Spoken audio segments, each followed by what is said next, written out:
I'm 81 years old. I woke up this morning before the sun, the way I usually do now, and the first thing I felt wasn't pain or hunger. It was the weight of knowing how little time I have left, and how clearly I can finally see the shape of my life. I'm not telling this because I need forgiveness or comfort. I don't expect either. I'm telling it because when you get to my age, silence starts to feel heavier than regret. Most days are quiet now, too quiet. The house makes sounds I never noticed when I was younger. The refrigerator hums. The clock in the hallway ticks louder than it should. Sometimes I sit at the kitchen table long after my coffee has gone cold, just listening, wondering how a life that once felt so crowded ended up like this. I think about death more than I used to, but not in a dramatic way. It's more like an awareness, like seeing the edge of a cliff you know you're walking toward, even if you don't know exactly when you'll reach it. That awareness has a way of sharpening things.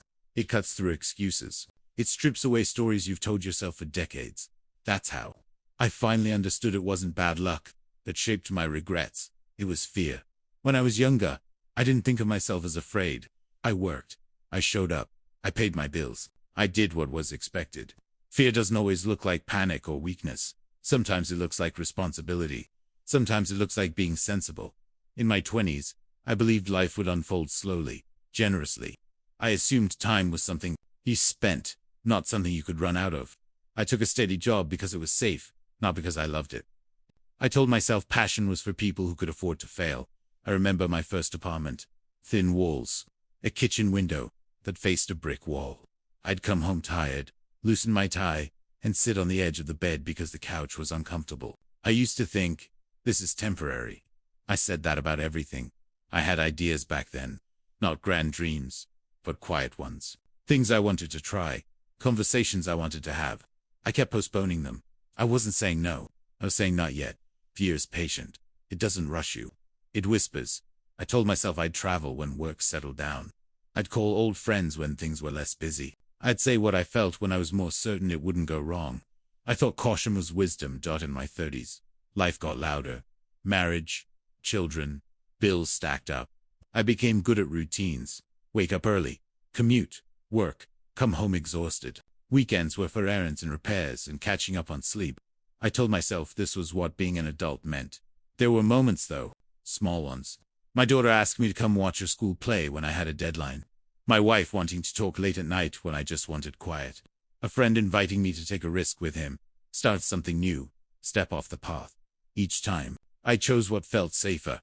I didn't think of it as choosing fear. I thought I was choosing stability. I thought I was protecting my family. I thought I was being mature.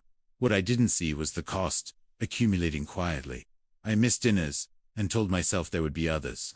I shortened conversations and assumed the important things would come up later. I delayed apologies because I didn't want conflict. I delayed joy because I didn't want disappointment.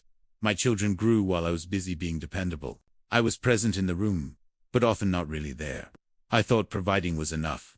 I thought love was implied. Fear made me careful with words, careful with affection, careful with truth. I didn't want to say the wrong thing, so I said less. I didn't want to fail, so I tried little. In my 40s, I began to feel tired in a way sleep didn't fix. Success came in the way people measure it. Promotions, a bigger house, compliments from people who didn't really know me. I accepted them politely and told myself this was satisfaction. But there was a restlessness underneath.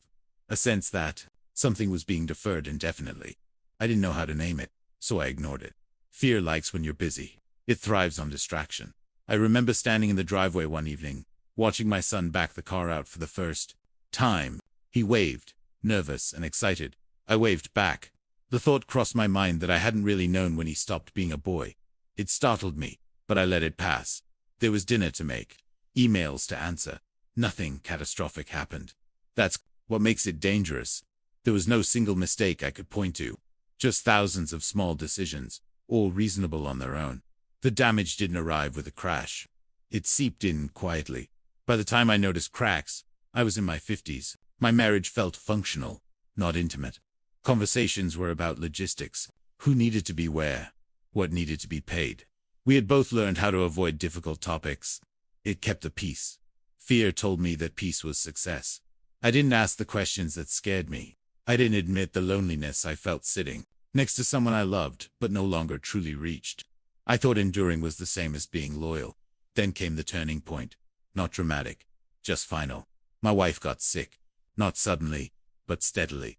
Doctor visits became routine. Words like manageable and monitoring were used. I believed there would be time. I was wrong. The night she died, the house felt impossibly still. I sat on the edge of the bed and realized how many things I'd never said because I was afraid of opening something I didn't know how to fix. I told myself I had been strong for her. What I really had been was cautious. Grief stripped away the stories I told myself. There was no one left to maintain the illusion for. I saw clearly then how fear had shaped my choices. Not in one bold stroke, but in 1,000 quiet edders. After she was gone, people checked in. Then they didn't. Life moved on, as it does. I learned how thin the line is between being needed and being remembered.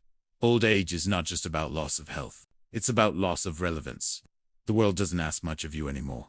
You have time to think, whether you want it or not. I think about what can't be fixed. Conversations that will never happen. Risks that no longer make sense. Apologies that have no recipient. Time doesn't negotiate. There are things I did right. I don't deny that. But goodness doesn't cancel regret. They sit side by side. If I could speak to you directly, not as advice, but as truth from where I'm standing, it would be this. Fear rarely tells you to stop. It tells you to wait. It promises safety later, clarity later, courage later. Later is expensive. I wish I had known that presence matters more than preparation. That saying the wrong thing is often better than saying nothing. That people don't need perfection. They need to be felt. I thought I was being careful with my life. I was actually being careful not to feel too much. If this meant something to you, you don't need to do anything about it right now. Just notice where you're waiting. Notice what you keep postponing because it feels safer. I'm not bitter. Not exactly. There's gratitude mixed in. I had love. I had moments. But clarity at this age is a quiet thing. It doesn't shout. It just sits with you. I don't have many years left. I feel that. I accept it. Acceptance isn't peace. It's honesty. If you're willing, carry this with you for a while. Not as a lesson. Just as a voice from the far end of the road, telling you what I finally see, now that there's no reason to be afraid anymore.